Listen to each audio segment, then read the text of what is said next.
Severe weather alert team forecast. Well, the time is 6:50 on a pretty busy Thursday morning for areas along and south of Interstate 90. Not so much in Kalispell. Kalispell soaking in some sunshine this morning. Live look there in our Sportsman Ski House weather camera, but it is a mess in the Missoula and the Bitterroot Valley. Wet snowfall, heavy wet snow impacting southwest Montana, up to 14 inches being reported south of Phillipsburg this morning. Current look at temperatures. We're right around the freezing mark, Missoula, Butte, and Bozeman. That's where we do have all of that wet weather as that storm system continues its movement off to the east, and it is creating a very slow commute this morning. But take a look at this photo. An amazing amount of snow being reported in and around the Phillipsburg area. Tony shared this photo, up to 14 inches being reported just south of Phillipsburg, anywhere between 10 to 12 inches being reported in Phillipsburg. If you have a photo that you want to see featured, upload it at nbcmontana.com/chime in. A number of you sharing photos from Dillon to Butte to Bozeman this morning of snow that's on the ground. We're going to see a little more snow as we make our way throughout the day.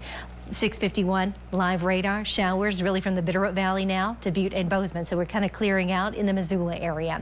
We're going to continue to see wraparound moisture. So moisture is going to continue to move into the Bitterroot Valley. But as this storm moves off to the east, the bulk of that moisture is going to go with it. And once we get into mid-morning in the afternoon, we're going to clear you out in the Bitterroot Valley. This is right around 10 o'clock today. You're looking pretty good, but we're still hanging on to snow for Butte, Dillon, and Bozeman.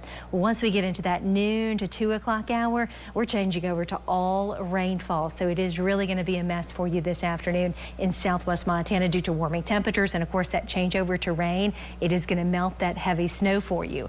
As we transition into the afternoon hours, Mitchell's going to be busy because tonight he's going to be tracking a couple of thunderstorms moving into northwest Montana. So the Flathead Valley heads up. You got some active weather moving in this afternoon due to the threat of those thunderstorms. We keep the chance of showers in the forecast as we make our way into your Memorial Day weekend. In fact, rain likely for us Saturday in and around western Montana, but Sunday things start to improve, and then next week it's going to be warmer. We'll take a look at your 10-day forecast coming up in the morning spread. And Brooke, with the widespread power outages, I see Tura, I see the Hamilton area and the area south of Phillipsburg hit pretty hard right now. Right, we are seeing that heavy wet snow just kind of weighing down those tree branches on those power lines, and that's what's causing the outages this morning. All right, thanks so much, and do download our NBC Montana news and weather